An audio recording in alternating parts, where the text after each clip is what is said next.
is SHASHWINI and my matrix number is 01GG21F1040. So today our group will be presenting the mini project. So I'll be discussing the first question and the coding of the question. So write a simple C++ program that insert a list of data into stack as shown in the following figure. At the end of the program, show the pop-up operation to remove all elements from the stack. So this is the alphabets we have to push into the stack S, and the top value is now 2. So the coding will be #include string #include stack using namespace std semicolon.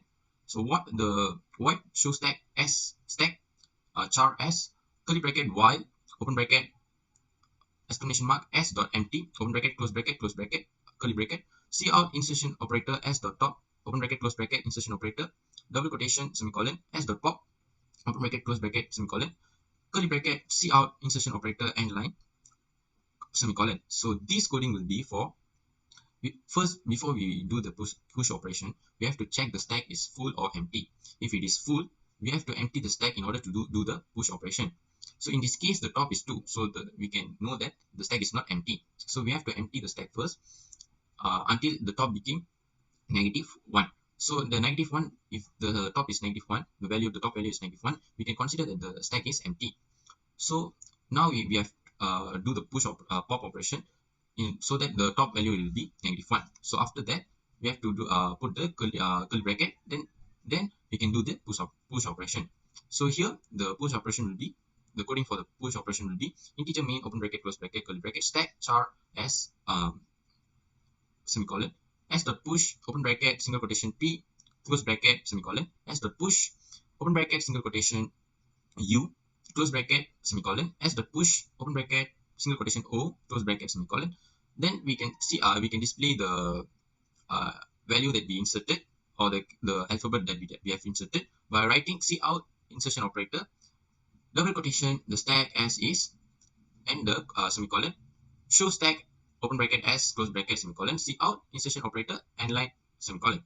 So if we write this coding, we have already inserted the alphabet and we have displayed it so that we can see what value we have inserted, that is PUO. So at the last part, we have to do the pop operation. For the pop operation, the stack need to be full. If it is empty, we can't do the pop operation. So in this case, it is full, so we can do the pop operation. But still, we have to check whether it's full or empty. So the coding for the pop operation will be while open bracket exclamation mark S dot empty open bracket close bracket curly bracket cout insertion operator double quotation pop value equals to double quotation insertion operator S dot top open bracket close bracket insertion operator end line semicolon. Then S dot pop open bracket close bracket semicolon cout insertion operator end line semicolon and curly bracket, and last we have to write return 0 semicolon curly bracket. So now we have done the pop operation. So here you can see the output that we have of the coding that we have written above. So I have already explained it detailedly. So this will be the output of the coding above. The stack as is, this is the value we have pushed into the stack as just now we do the push operation. So this is the value of the push operation, that is PUO. So for the pop value, it is O first because the pop operation always starts from above. So it is start from up, then it follows to down until it gets to -1. So in this case, P is inserted first, second is U, and the last will be O. So the top value will be at O. So that is why O is pop out first. So the pop up value will be 0, then followed by U, and then followed by P. So the next presenter will be Kasthuri. That is all from me today. Thank you for listening. Thank you, Presenter Aaron. My name is Kasthuri with matric number 01DDT21F1050. So now I will be explaining about the second question, which is you must insert a list of data into QQ, and then at the end of program, we must show the DQ operation to remove all the elements from the queue. So the coding is include iostream, include Q, then using namespace std, void show Q, Q character GQ. Q character G equals GQ, while not G equals empty, cout space G front, and then G pop, cout space. Integer main, Q character Q, Q push P, Q push U, and Q push O. Cout the Q is, then show Q, and then cout space Q pop show Q, and then cout space Q pop Q pop show QQ, C out space Q pop show QQ, and then return 0. So this is the output that will be shown. So the QQ is PU. So Q pop first, so you get U and O, and then Q pop again, O alone, and then Q pop it's empty, which means we have successfully removed all the elements from the Q. So that's all from me. Next, I would like to invite presenter SHASHWINI to continue with her presentation. Thank you for presenting Kasthuri. My name is SHASHWINI Ravi with Pendek number 01DDT21F1016. Now let's continue on question number 3. As you all see here, question number 3 F asks us to show implementation of binary search tree using linked list, where the binary search tree including creating BST, inserting item into BST, count item in BST, deleting item for BST, and traversal of BST. So here are the coding that we have created. int count is declared as a variable. Start3 is the starting point of this coding. Void create, this is coding for create and inserting BST. In this coding, we let the user enter the size of BST. So here are the coding. And next, for insert the root and not value, here are the coding. Okay, while size is less than count, that means if once the user enter the size of BST, it will declare as a count, and it will do a looping until it's end of the value of the user asked. So where is root equal to null, that means root have to enter the value the user will enter. And then if you notice here, we already declare point as equal to root. That means for enter the value of not, we have to see whether the value is smaller than point or the value is bigger than point. In case if the value is smaller than point, that means the value will enter in left.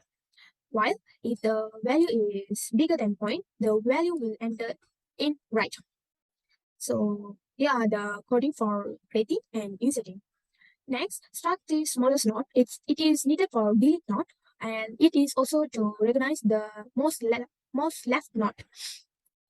Okay, this is the part of delete node. So if the root is equal to null, that means we have to return to root. Okay, and then if you see here, if root arrow to the left and equal to null, that means root will arrow to the right and it will delete. While if root arrow to the right equal to null, that means the root will arrow to left and delete it. Okay, that is the coding for deletion.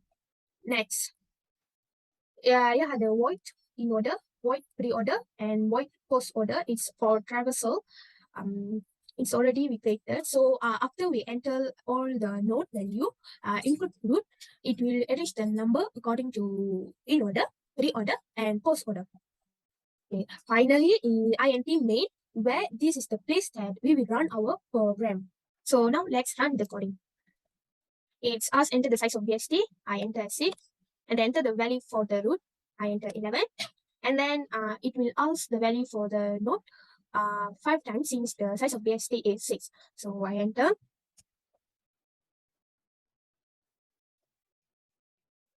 Okay. If you guys notice here, after we enter all the value of node, it already construct traversal in order, traversal in pre-order, and traversal in post-order. And it also already show the total number of node is count, which are the size of BST is 6. So, and the next question, it will ask, do you want to delete? Okay, it's your choice. Yeah, but I will run with say yes. And which node do you want to delete? I will choose 11. And do you want to delete again? No. So if you all notice here, the node value of 11 already deleted, and after deletion, it will show the traversal in order, pre-order, and post-order. So these are the program that we have created for question number 3. Okay, now let's continue on question number 4, which is the question asked us illustrate the step to find the key of 50. That means 50 is our set target by using binary search method. Okay, the answer, first of all, we have to set target, which is the question already gave key is 50. That means our target is 50. In this binary search method, there are 3 values we have to find, which are set first, set last, and set mid. For set first, it's if you at the starting point, that means we already know that 0 is the starting, 0 is the set first. For find set last, you have to total of the array mass minus with 1. That means the last set is 8. And then if to find set mid, set first plus set last divide 2. That means 4. So if set mid 4 equal to 4, that means mid is not equal to target, because if you see here, the mid value is 34. 34 is not equal to 50. So we have to try again by repeat again the step. But for second step, what we should do is we have to see whether the target is bigger than mid or smaller than mid. If you see the target is bigger than mid, which is 50, is bigger than 34. So at here, for we find the first set, we have to plus the previous mid, which is 4 plus with 1 and equal to 5. And then automatically we can guess that 8 is set last. Okay, set mid to find set mid is 5 plus 8 divide 2. That means we get 6.5, and the real value is 6. So mid is not equal to target, because the value for 6 is 47. 47 is not equal to 50. Then we have to find again by repeat the step.